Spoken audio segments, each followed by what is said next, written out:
Whenever cutting up a unibody, you're always going to need to add in a structural member. These unibodies can get pretty flimsy once you start cutting them up.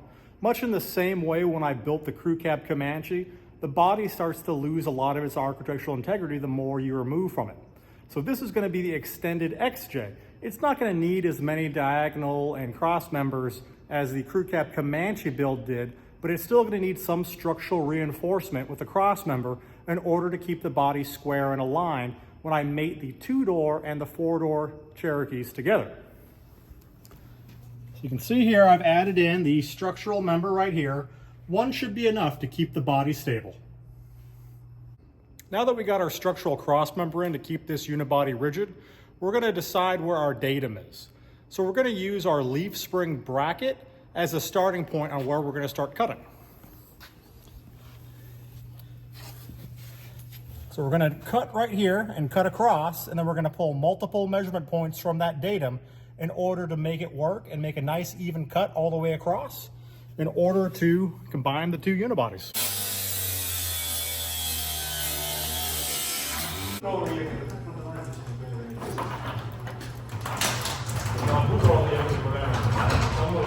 Okay, now that we got the 4-door cut apart, we're going to work on the 2-door here.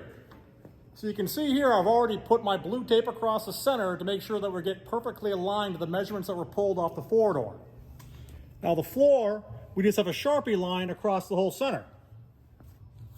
I've used these dimensions in order to pull my dimensions. I measured off of my crew cab Comanche build to make a discernment on how big I want that rear door. So back here, from this datum to this point, we're going to add about 6 inches at that cut. At the bottom, at our datum here, we're going to add 16.5 inches in order to meet up with our unibody frame rail down here and then our roof line up here. Hopefully all my math will work out well and it'll line up perfectly. We'll see.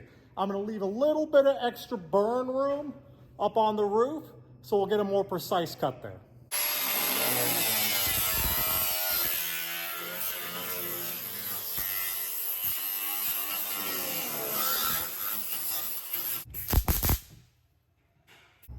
You can see here I added another cross member to the 2-door, just like I did on the 4-door. This is going to keep the unibodies from getting too flimsy when I try to align them and meet them up and make sure they maintain being square and plumb.